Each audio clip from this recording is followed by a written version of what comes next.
Hi, everybody. Today we're going to just talk very briefly about the Week of Prayer for Christian Unity. We are there. It is now.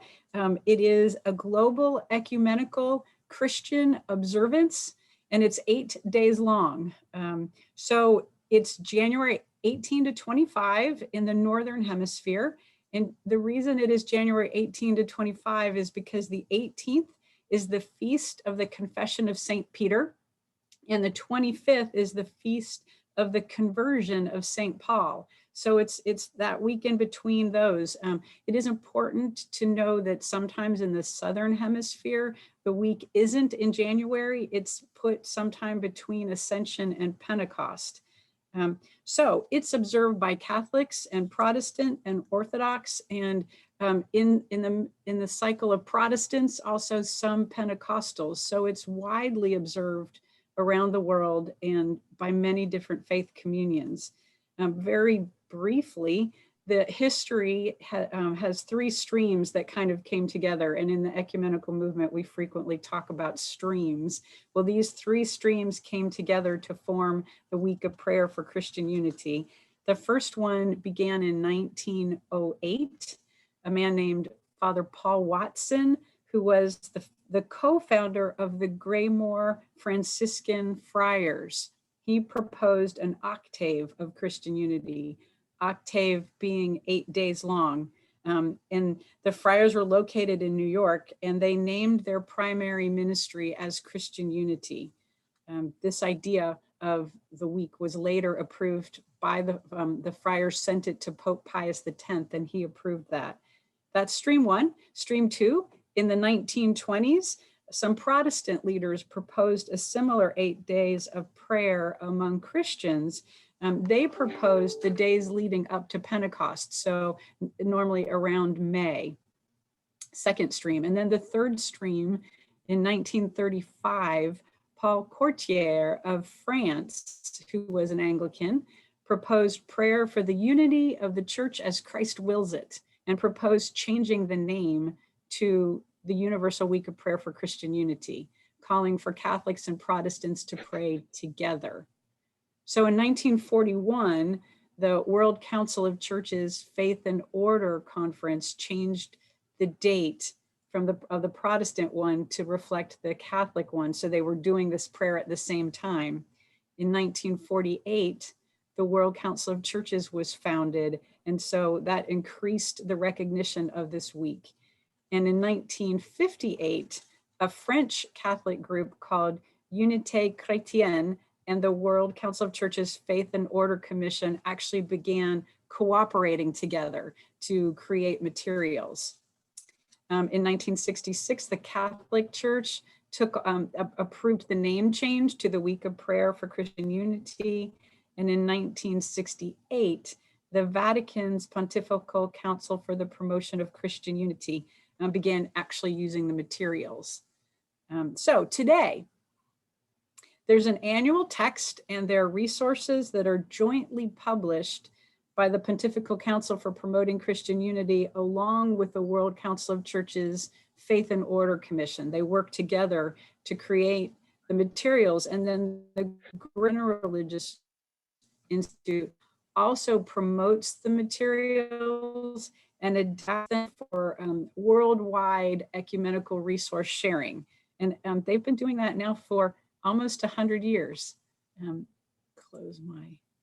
So this week, 2021, the theme comes from John chapter 15, verses 1 through 17.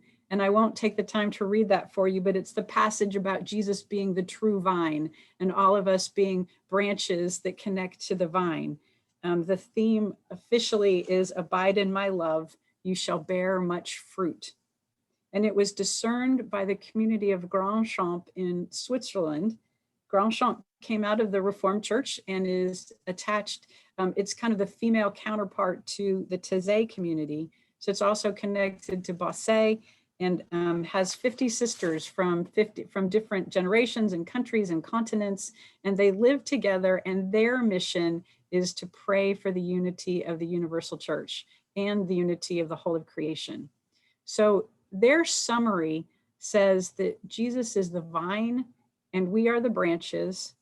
The sap that nourishes the vine is a metaphor for the Holy Spirit nurturing the whole one vine of the church, no matter what our branch is. And each branch can produce abundant good fruit to nourish and turn the whole world. But Christ himself is the vine that holds all the branches together and nourishes all the branches. Quickly, some resources that you can find.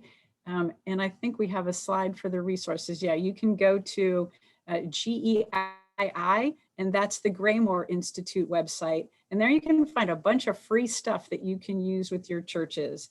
A poster and or a bulletin insert, a welcome to the week, a history of the week, background information about the theme, a liturgy for an ecumenical service, all kinds of that stuff. You can also purchase things there like prayer cards and bulletin covers. And the Graymore Institute is offering this week every morning at 9 Eastern time, a brief period of reflections and readings all this week. And you can get that from that website. Another good resource is through the Susquehanna Conference. Thank you, Renee Ford. And their website is there. They've listed all the places you can find the resources. I also learned from Rock that the Desert Southwest has put together a worship service. So you can maybe contact him or Desert Southwest. Probably the largest attended service will be on Monday, the 25th. And that's at 1400 Geneva time, or you can find out more about it at the World Council of Churches ecumenical website, which is oikoumene.org, and that'll be streaming live. So you can get information about this worldwide service. Also, MEOR, the Methodist Ecumenical Office in Rome, yesterday held a vigil with the leaders in Rome from the Anglican Church, the Pontifical Council, and then Matthew Lafferty, who is our Methodist representative. They did a service together, and you can find that at meorome.org. I didn't have that one on there. And then finally, kind of a cool thing, the World Council of Churches is collecting pictures and illustrations of our services throughout this week. So you can send photos or drawings to media@wcc-coe.org. And you can also find it there through their World Council of Churches website. That was very fast overview of the week of prayer. I'm going to turn it back to Tura to see if you all have questions.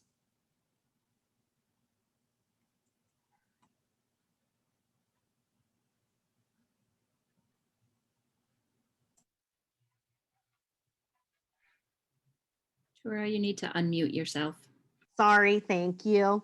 So that was very quick. And like Jean said, if you have questions, this would be that time. So you can go ahead and raise your hand, or you can unmute yourself and lean in if you don't see somebody else doing so. Go right ahead. Could you put some of those links in the chat maybe? Or did we already receive it in the materials that were sent out? Maybe maybe we received it and I just don't have it in front of me. You did not receive that. It was simply on the slide. So either Tura or Tura is doing it right now. Bless her heart. Thanks, Renee. Thank you.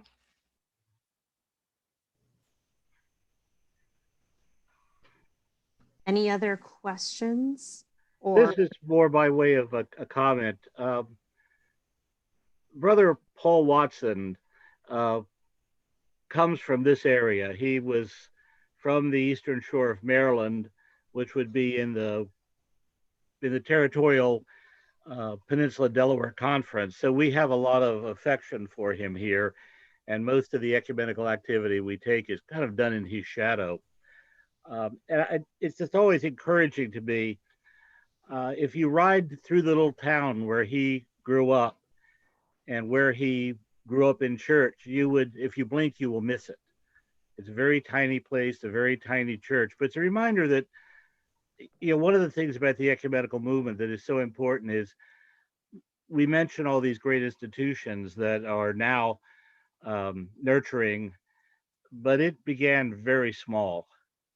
And Brother Paul, or Father Paul, and his home church are just good old-fashioned country churches and good old-fashioned country people, and they were the ones who nurtured this idea and sent him off to New York, where he brought this to fruition. So for all of us in the United Methodist Church that feel that we're languishing in 100-member churches, God does great things with them. Absolutely. Absolutely.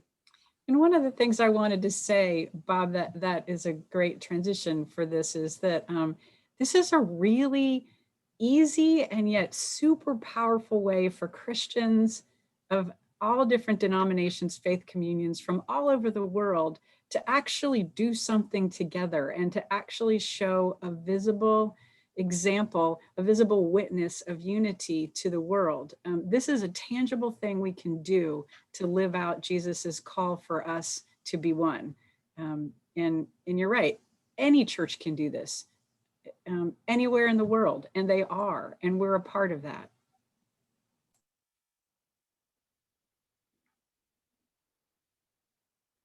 Do we have other questions? I was looking through some of the different resources and everything, and one of the published free resources said that local judicatories or denominations would be contextualizing the international version of the texts and everything. Did UMEIT or any annual conferences actually do that, or are we just kind of on our own?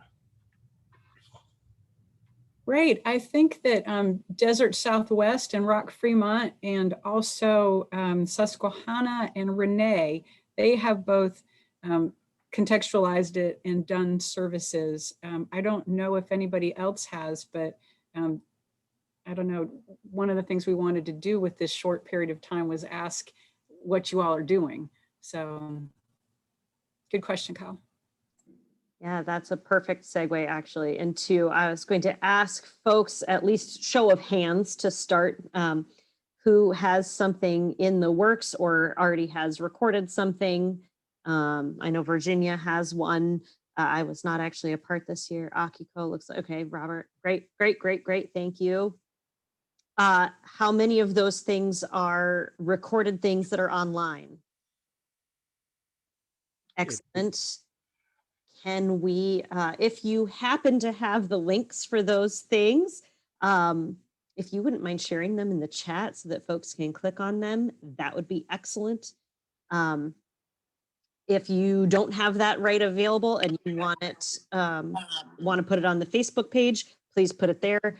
If you, for some reason, don't have access to that and you just want to share with everybody else, you can email it to me or Jean, and we will certainly get it out to folks as well.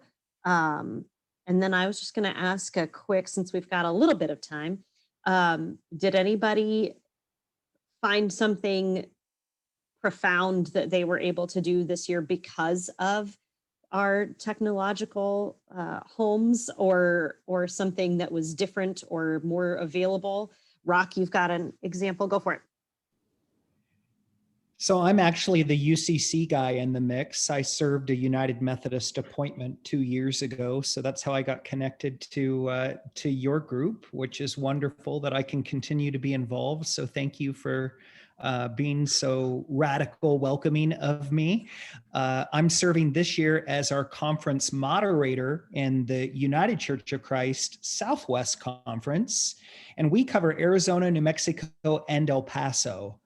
So it's sort of like being bishop for 1 year in our system. And the New Mexican Council of Churches, they have a traditional walking pilgrimage that they do every year for the Week of Prayer for Christian Unity.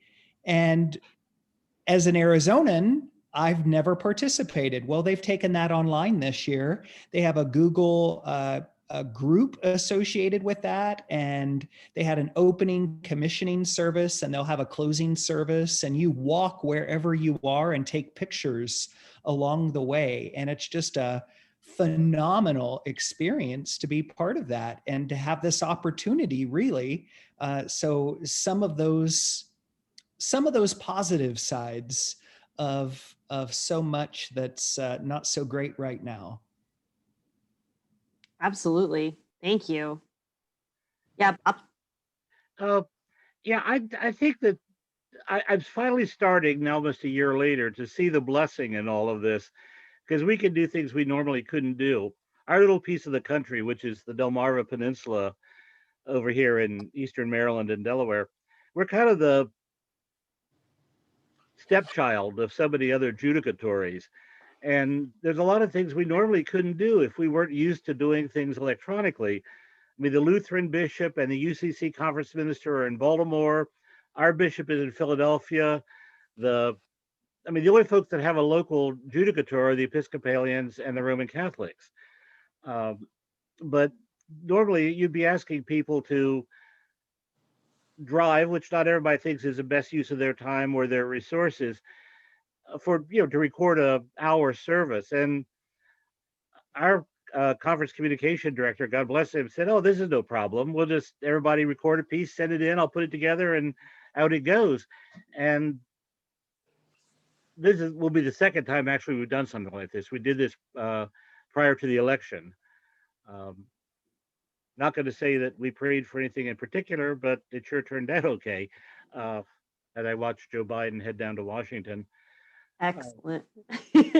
Well, I- we in Delaware have feel a lot of pride about this, but it's made these kind of ecumenical activities very easy, because I think our leaders, the ecumenical officers are setting this up. We're doing everything, including writing the messages, but the bishops will be the ones delivering it. And that's what it should be, is people want to see Bishop Johnson and Bishop Malooly and Bill Gold committed to this, because it really makes it look like the Church of Christ is doing this together. I mean, we've got a few holes to plug. We need to, I'll be interested in when we talk about the Pan Methodist group, because it seems if we get one guy to join and that makes another guy mad and he doesn't join and he doesn't participate, and I don't know the politics inside of this. Yeah. And we have to talk about the Orthodox at some point in time. Yep. Well, we've got 3 links in the chat, and we've got Bird with his hand up. So go right ahead, Bird, and then we're going to probably wrap up here in a second. Thanks. I'm sorry I was late joining. I couldn't be here right at 1 o'clock Central, but I just to have reflected in this last weekend, I chair planning committee and execution committee for the interfaith service for the city of San Antonio surrounding MLK. And San Antonio has the largest march in the country. And we continually examine and wonder and analyze why that is. There are reasons, but would take a long time to explain. But we also have a long tradition, 35 years, of having a citywide interfaith that is participated in by all the major and not so major living faiths. Sikh chants, Buddhist prayers and chants, Hindu, Muslim, Christian, Jewish, of course, both Roman Catholic. Sunday, it was all virtual, and it was televised by Catholic television. San Antonio's has a pretty major, as you can imagine, Catholic television station, and it was televised live, and then twice at 11 a.m. and 7 p.m. on Monday, yesterday. And and they have a YouTube channel. If anybody wants to look at it, you can just search Catholic Television San Antonio in YouTube, and you will be able to watch or speed through the service. But it was amazing to reach a much larger audience than the 300 or 400 who make their way on a Sunday afternoon of MLK weekend to reach. We can't be sure, but I mean, potentially thousands. certainly thousands of Roman Catholics, because there are a lot of Roman Catholic households that just leave their TV on on Catholic TV like we do CNN, or, you know, not to divulge any kind of proclivities here, but anyway, it was exciting. And if you are interested in that, and if you have questions of how we made connections in the various faith traditions to be a part of that, I'd be glad to be in touch Thank about you, that. Bird. That's excellent. All right, I am looking at our time before I have Akiko pray for us. Jean, Kyle, Bishop Dick, do you have any final words to say? Thank you to everybody for joining this conversation. And I would hope that maybe next year we could do it a little bit earlier so that we could share these resources. I mean, we're just starting this UMEIT Zoom half-hour time together now, but maybe next year we can do it a little bit earlier so we can share our Week of Prayer for Christian Unity resources with each other in December, maybe. So, but thank you. Bishop Dick, did you want to say anything? I too just wanted to thank everybody for being on. And I do like the idea that maybe we share these resources in the background a little sooner. I mean, if there's also a way that we can encourage clergy to preach on the week of prayer, because sometimes we're not always able to have the whole service ecumenically, but I know that at least a few times over my years, I did at least raise it to as a focus of the sermon, and I think that helps to highlight why ecumenism, and hopefully people can articulate that. Thank you. Take care, all of you. Thank you. And yes, thank you all of you for being here. Please do watch your email for next month's registration and for the registration for the National Workshop on Christian Unity. I hope to see all of you next month.